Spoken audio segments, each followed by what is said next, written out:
Oh, baby, this is the only way to get you. College football week started off on the good foot. It is the kickoff presented by Ram Trucks.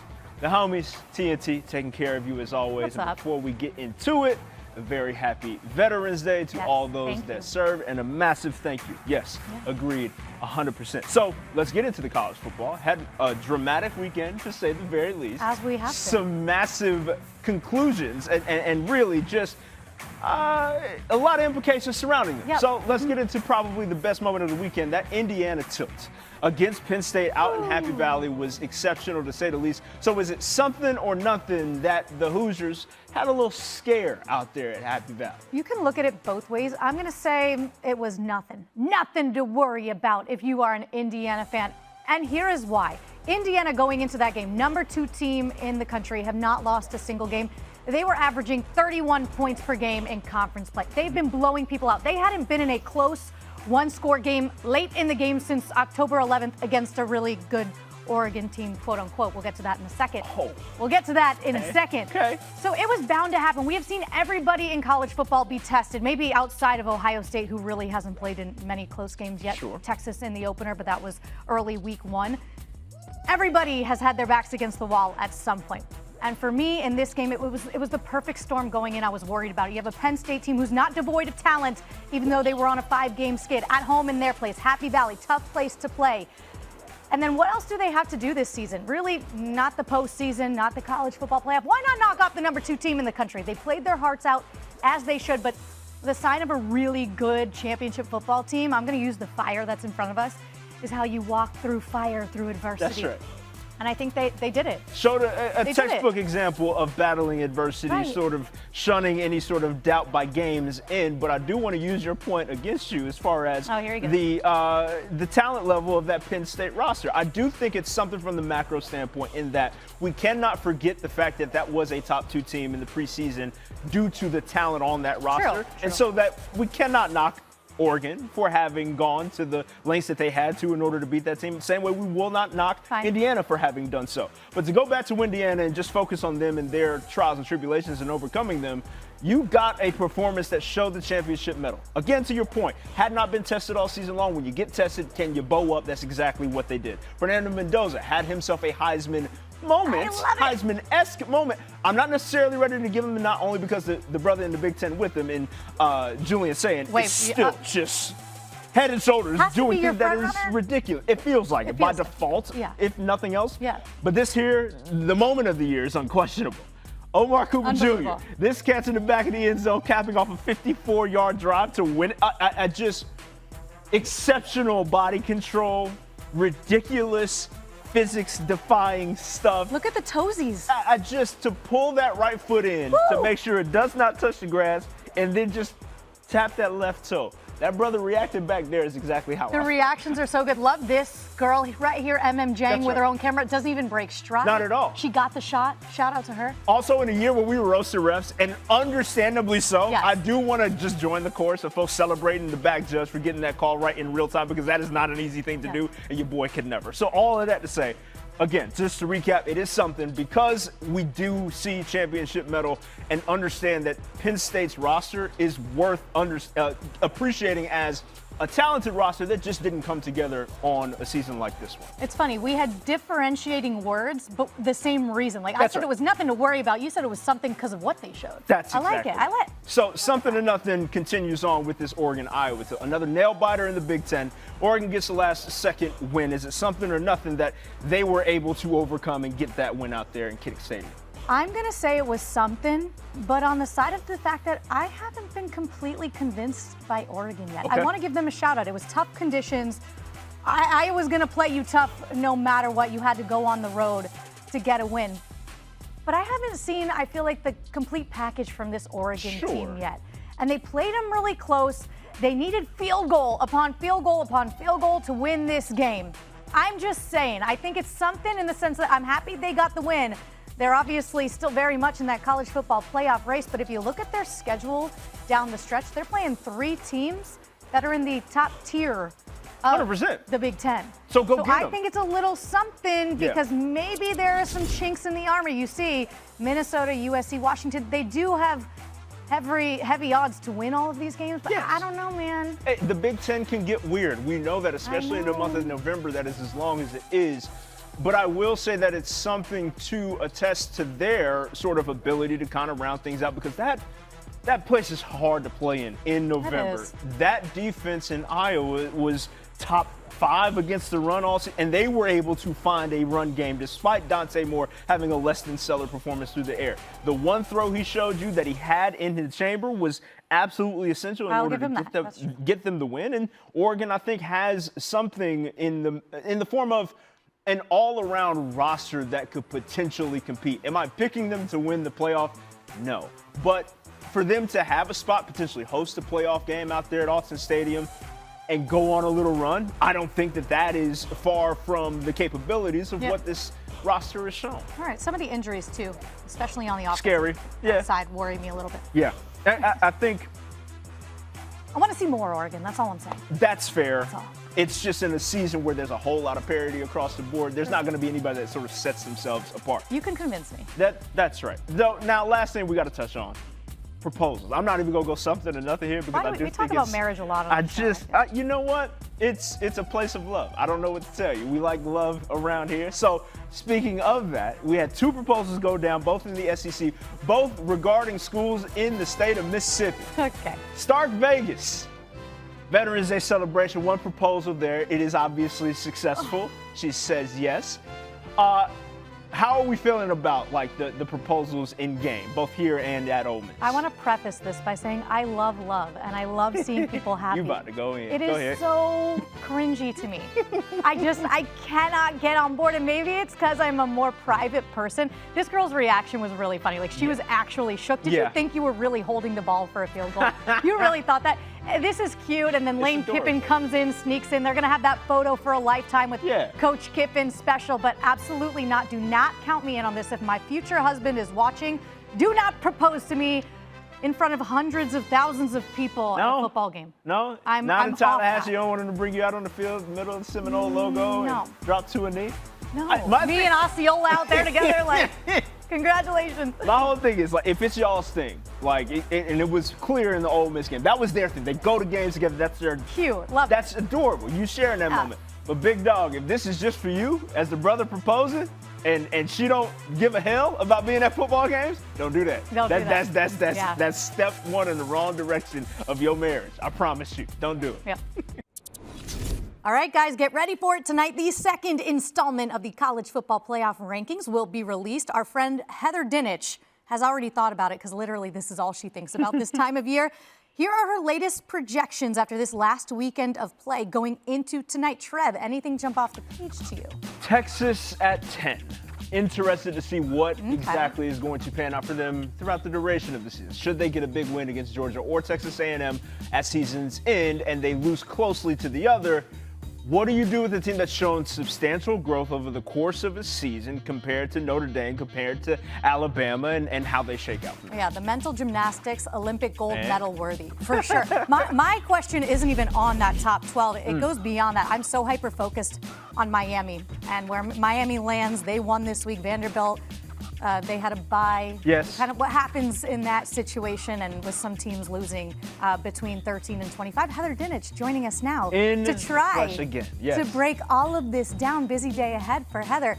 Let's focus on who you have sitting at number 2 right now, and that is still Indiana after a crazy finish against Penn State. I first need to know where you were watching, what you were doing when you saw the toe tap TV. I was sitting in my office like I am most Saturday nights with the game on the big screen and then some other games on the little screens, and I had flashbacks of the last time Indiana beat Penn State by a toe tap, by a photo shot that people are still texting me. He's not in. Haters, all of them. Yeah. But I mean, look, here's the reality of the situation is the selection committee, I think their biggest discussion is going to be around that 2-3 spot. Last week it was around 1-2. This week it's around 2-3. Did the Aggies do enough to jump Indiana by going on the road, beating Mizzou, while Indiana was fortunate to beat a 3-6 Penn State team? What they're going to look at is 2 things. One, Texas A&M has a slight edge over Indiana in terms of strength of schedule, strength of record. What you're not seeing on the screen right there is, statistically speaking, Indiana has an edge. Number 2 in defensive efficiency, number 3 in total efficiency. And one of the reasons that Indiana was ahead of the Aggies was because of their defense. Now, this going on the road against the committee's number 22 team, against a 19-year-old freshman quarterback, does that play a role in the conversation? Very interesting. So many different nuances within the wins that each of those programs have found a way to rack up, but I want to shift the focus over to the Big 12. We had that matchup, top 10 matchup between BYU and Texas Tech. Texas Tech looks dominant, frankly. Like there wasn't much of a question from the game's onset. So going forward with regards to the Big 12, how likely are we looking at them being a multiple bid conference? Well, I think it's still possible, but BYU, the way they lost, that's the key, changed the conversation. They struggled offensively in a bad way, right? It was very real. So the question to me is, does BYU fall above the pack of 2 loss teams, Notre Dame, Texas, Oklahoma, or does it drop below them? That's what I did. I dropped it below them because of how they played. And so these 2 teams, Texas Tech and BYU, can still play each other in the Big 12 championship game, right? But if BYU gets shellacked again by the same team, the answer is no, even though you're the Big 12 runner-up. But we can't forget about Cincinnati, who wasn't even ranked in the top 25 and can still play in that game. So I think the chances decrease, but I still wouldn't rule it out today. Yeah, you're looking at a lot of these teams around the country who may make it to their conference championship game, but aren't even in the top 12 of the college football playoff rankings right now. And that brings me to a conversation about the Atlantic Coast Conference that we begrudgingly have to have. Look, I have my ACC loyalties, and something you posted on social media was very telling, and I could relate to you, Heather. This was you trying to figure out this exact list, and you're like, the ACC did this to me. Agree. I couldn't agree more. So you see your full list there.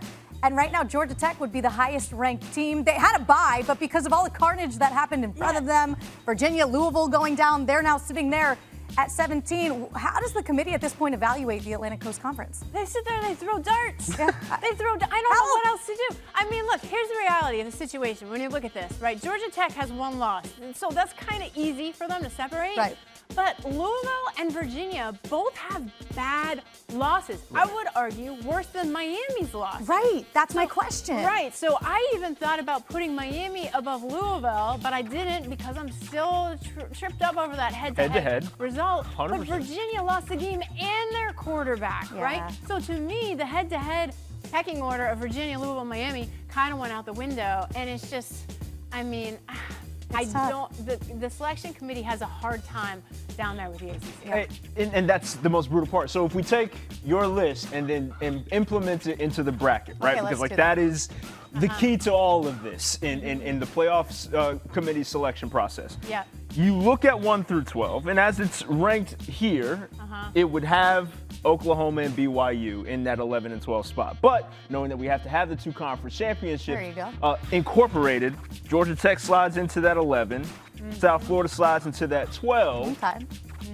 But even with that being the default, is there a scenario where not even the ACC champ finds themselves in the playoff discussion? I know that's worst case scenario, but we've been dealing with worst case scenario with the ACC all season. It's a fair question because it's worth pointing out the rules of the college football playoff. It is the 5 highest ranked conference champions. That could mean you have 3 group of 5 champions in there, right? That's the reality of the situation, is what it could be.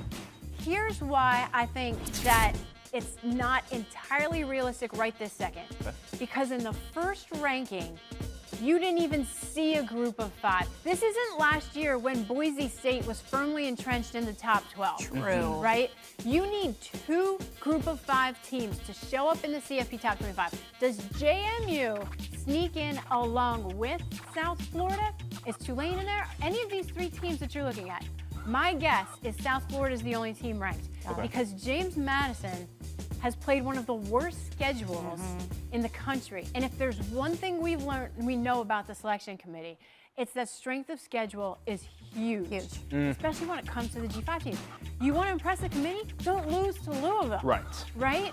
So when that top 25 comes out, are there 2 group of 5 teams that are pushing these ACC teams? Until we see that, I say pump the brakes on. All right, Heather providing a little bit of fresh air. Levity for you. Some breathing room for Atlantic Coast Conference fans out there. And can I also point out, Georgia Tech can still beat Georgia. Yes. Okay? Circle it. There's something left out there to impress the committee. It's not all dire yet. Yeah, this is Still far from over. Just give it a week. Some resume building opportunities away for the ACC. Let's see if they can capitalize on it. We'll see. But also, we want to make sure that you do stick around for post rankings. We do have a very special piece of content for you in the form of rankings reaction later this evening. Sam Ravitch, Scooby Mageza, and Matt Sims will break it all down, give their take on the second edition of the CFP rankings live later tonight. Tune in for that. Heather, we appreciate you as always, homie. Thank you. I love you.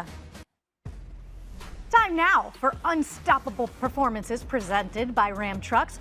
2 teams on an SEC collision course this week are Texas and Georgia. The Longhorns, fresh off a bye, have had plenty of time to think about this one as they begin a stretch run with 2 top 5 teams ahead. Texas A&M is looming, but first up, 5th-ranked Georgia. The SEC title race will start to become a little bit clearer after this one, or will it? We have absolutely no idea. So, Trev, I'm going to bring you in on this one because you are our resident Bulldog. On a scale of 1 to petrified, what's your petrified level? Shooketh. And where does that play on I don't know where shook is on. Shooketh is like an 8-10 range. Okay, yes. All right, so that's appropriate. That's exactly where I want to be because I don't love the prospect of Sark having a week to just mull things over. Not only does he have more time to game plan, he's also sitting on the fact that he's 0-2 against Georgia while he's been in the SEC. And by the way, those 2 losses have been absolutely devastating. I digress because when it comes to specifically what this could entail, Arch, with the week under his belt, having performed as well as he has recently against a defense that in Georgia that has shown some susceptibility to all the things that they can do well if you're Texas. I see. It just doesn't bode well in some senses. All right. Okay, I can add to this. You might want to close your ears for the first part. Health was really an important thing for me in terms of Texas going into this game. And Sark did provide a positive update for Texas fans because their wide receiver, Ryan Wingo, safeties Michael Taft, Jelani McDonald, all practiced on Monday. Coach said they looked good. They looked great, actually, which bodes well for them, especially in the secondary. But you can unplug your ears now if you're a Georgia fan because I'm going to give you something positive. I still don't love the way the Texas secondary has looked, even with their safeties apparently healthy and in the mix. They've given up a ton of yards the last couple of games. And I do think Georgia playing better. Gunnar Stockton, can they take advantage of that on their home field? So it could really go both ways. So maybe I'm a little more optimistic than Trev is, but maybe that's cynic, so that's the fan. That's I'm going to be the analyst in me. I'm a little more optimistic than you. I can respect it. I appreciate the goodwill. All right, for Texas fans, we've obviously been talking about Arch Manning all season. Last time we saw him, he was having his way against that Vanderbilt defense. Why do you think, though, he has gotten progressively better throughout the course of this season? Such high expectations to start to where he is now. Most recently, I do think it's a factor of the play action pass being his best friend. Like, if you look at the numbers specifically regarding that situation, he's plus 12% in completions up to 86%, plus 5 yards per attempt up to 12 yards per attempt, and his QBR, and it's a 1-game sample, I know, but it's up 56 points as opposed to his first 8 games this season.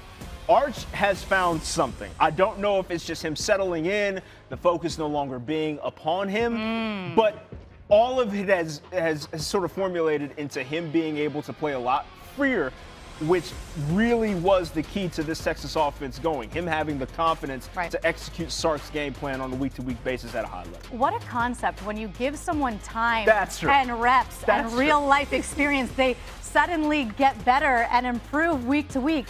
Man, something happens with experience, right? But Sark spoke this week about the fact that Arch is now understanding things better, which again comes with reps. He's recognizing pre-snap and protections, things he wasn't able to do earlier in the season. And I know there was much to do about Sark early in the year and his play calling. Should he give it up? Should he stay doing it? I think they've figured out what works best for Arch Manning and this offense. That's getting the ball out quick, right? To the playmakers. They have so many of them, i.e. Ryan Wingo, who went for that 75-yard touchdown on the screen. So depth of target has gone down, certainly, which has helped. The big plays have come after the catch. And then with that, too, the offensive line is playing better. In that Vanderbilt game, they allowed a whopping 0 sacks. That helps, too. So the line is playing better. Sark did say that was the best offensive line performance they've had all season. So, look, it's the ultimate team game, right? 100%. And I think you're seeing that, and that bodes well for Arch Manning. All 11 on the same page on offense is essential. I love it. All right, so now it begs the question, who wins this ballgame? Come on now. You know who I'm riding with. How about those bleeping dogs? I do think that, yes, I'm going to pick them because of them being able to take advantage of a Texas defense that's actually been sliding a little bit lately. Maybe Gunnar Stockton continues his trajectory. He's got 3 games straight of multiple touchdowns. I like it to be 4 here. And the dogs find a way to make it happen because they are hard to kill, as we've seen. I'm going to double down with this guy right here. My dog with that dog at 32-1 at home since 2020. Make it happen. Continues. Get to the portion of the program where Mad Max joins us on the kickoff presented by Ram Trucks. Maxie, appreciate it as always, player. Let's get right into this matchup between Oklahoma and Alabama. Alabama looking for a little get back in the form of last season being knocked out by the Oklahoma loss. So when it comes to Ty Simpson trying to figure out this Brent Venables defense, in all likelihood, what's it going to take for him to do just that and keep his high tide rolling? Yeah, keep doing what he's been doing all season long. I mean, last year, Jalen Milroe threw 3 picks versus this Brent Venables Oklahoma defense. This year, Ty Simpson hasn't thrown basically any picks. 21 touchdowns, 1 interception. He's on pace for the best touchdown to interception ratio of any SEC quarterback this century. So for Ty Simpson, just keep doing what you're doing. To me, I have more questions with the Alabama defense and how they can defend the run versus John Mateer and his legs. But more of the same for Ty Simpson. Fernando Mendoza had his Heisman moment last week. I think Ty Simpson's looking to have his this week. Okay, so knowing that the Bama run defense is less, or run offense rather, and run defense is less than stellar, how do you see this one playing out? Who you pick? I like Alabama to get it done. So much trust in Ryan Grubb and Ty Simpson. But, yeah, you mentioned it. 2 weeks ago, John Mateer coming off his best rushing performance of the season, 80 yards on the ground. Alabama's defense giving up like 125 yards rushing per game. That's their worst mark since 1998. So there's yards to be had against this Bama defense. It's just a matter of whether or not, they can get John Mateer off the field. Really looking forward to that one in T-Town. All right, let's check out this game. Top 25 showdown now between number 24 Pitt and number 10 Notre Dame. That is going to be in the Steel City, and for Notre Dame, every win counts as they continue their college football playoff hopes. For Pitt, don't look now. They're on a 5-game win streak with Mason Heinschel, the freshman, at quarterback. Before we really dive into this game, though, we got to take a little walk down memory lane because, hey, Max, this one's personal for you, former Pitt Panther, the glory days. There we go. That was the game, baby. ACC Player of the Week. Proud of it. The Rice Owls got the air raid attack from the Pitt Panthers. Love to see it. Absolutely. A little dig me tape here. I love it. I like it. I'm glad Max is getting a little shine. Not only these are good finds. This is a good package right here. I need to clip this out to show my future kids someday that we can sling the rock. I love it. Spinning it. Love the unis too, by the way. Classic. Classic with the white pants and navy tops. But I'm sorry. No, that's okay. Before we even get deeper into the game, your former head coach there in Pittsburgh is Pat Narduzzi, and he's liable to say anything at any given time. Yesterday, he met with the media. And I know Pitt is on a hot streak right now, and they have 3 ranked opponents still on deck. So everything ahead of them. And he was asked about this Notre Dame game specifically, and if it is a must-win non-conference game for the Panthers. Take a listen to this together. Do you feel like this is a must-win for this team when it comes to something to prove? Absolutely not. It is not an ACC game. I'm glad you brought that up. It's not an ACC game. I gladly get beat 103 or 110 to 10. In that game, they can put 100 up on us as long as we win the next 2 after that. But again, our focus is on Notre Dame and getting as many wins as we can. Me, iPad, banging it on my head. Max, I know what he's saying because he's saying it's non-conference. It doesn't affect our ACC record. But But what's your reaction? Don't you always want to win? Sometimes Pat Narduzzi, I think, forgets that it's not just the 10 reporters sitting right in front of him, that all of his, comments are going to get clipped off and shared across social media. Like, he's bantering with the reporters and calling them by their first name, and I think he forgets sometimes how it's worded. But he's technically right in that if Pitt loses this Notre Dame game, there still is a path to the college football playoff. But obviously, no locker room, no fan base wants to hear that when college game day is coming to your campus. You got a team that's rolling. They're undefeated since Mason Heinschel took over. And, Narduzzi's got to tighten up the press conferences. That's right. Aye, dudes. Okay, on the Notre Dame side of things, need your opinion and your thoughts on the way the Irish are playing right now at this point in the season. They're rolling, and I love the way that they've featured Jeremiah Love. It's not easy when all eyes are on you, returning again this year, arguably the best running back in college football. So much has been made of C.J. Carr. Don't get me wrong, he's been playing great. But the fact that Jeremiah Love is top 5 in the country in rushing yards and rushing touchdowns, like that's how Notre Dame's going to make a run at this thing. Get number 4 the ball, lean on him, and allow that to open up your passing attack. And that's the matchup in this game. You got a great rushing offense for Notre Dame versus a top 3 rushing defense for Pitt. They only give up 80 yards rushing per game. That's Pat Narduzzi's identity. Something's got to give this Saturday. All right, quick yes or no, Max. There will be an upset in the Steel City this weekend. I love it. I really do. It's not just the Mason Heinschel show. Pitt's got 3 true freshmen that are ballers. Sean Lee at corner was the highest graded defensive back in the ACC last week. And then Bootsy Turner, their true freshman running back. Young guys all over the field. I love this matchup for Pitt. I think Pitt's playing as well as any team in the ACC. And just a couple weeks ago, Notre Dame struggled with Boston College, who's the worst team in the ACC. Watch Pitt sneak up on them. Randy Bates, defensive coordinator out there at Pitt, must be smiling from ear to ear knowing that Max Browne fixed his defense to shut down Jeremiah Love and crew. Last game that we want to talk about. We mentioned Alabama before. They are tied atop the SEC with Texas A&M. Big tilt for them, taking on South Carolina in the form of they're trying to avoid an upset at the hand of the Gamecocks. What's it going to take for them to do so as far as making sure they get this win? Defensive line's got to show up. It's the strength of A&M's defense. They lead the country in sacks, and South Carolina's offensive line has given up almost more sacks than anyone in the country. They're 131st in the country. So that is the matchup. You got a new offensive coordinator for South Carolina. They moved on from Mike Shula 9 days ago, going on the road to Kyle Field. It's going to be loud. A&M fans are going to know the stakes of this game. They're going to know they got a Heisman contending winning quarterback and a chance at, securing a seat in the SEC title game. This is the stakes that A&M fans want, but if they're going to get it done, pack your defense, pack your pass rush, and put some heat on Lenora Sellers. Okay, so we are guaranteeing the fact that A&M will get their first 10-win season in about 13 years. I think so. I think on paper, this is a tough matchup for South Carolina. Love Marcel Reed. Love both the receivers they have. I think A&M keeps it rolling. No question about that. Max, we appreciate it as always. Big Dog, safe travels. I know you headed a long way this weekend, man. Thank you both. See you next week. All right. Let's delve a little bit further into the rest of that Saturday slate. Number 9, Minnesota taking on Oregon. Oregon trying to remain third in the Big Ten, third Big Ten team in the CFP. All right, ESPN Analytics, Trev gives Oregon a 96% chance to win this game back home in their friendly confines, coming off of a dogfight emotional win against Iowa. Golden Gophers haven't knocked off a top 10 team on the road since 2019. Okay, so we'll remain in the Big Ten for this next one. Indiana had a scare last week. Will it be 2 in a row against Wisconsin coming to town? No, I see you, T-Pain. I spoke about my confidence in the Hoosiers earlier. I get Wisconsin just won, but they haven't scored more than 14 points in any game against a P4 team this season. IU leads the conference in scoring. Not happening. Georgia Tech taking a trip up the Chestnut Hill. Will they avoid the upset at the hand of the Eagles? If this happens, Trev, I'm calling it a career as a broadcaster. See you later. Goodbye. Georgia Tech is coming off of a bye week.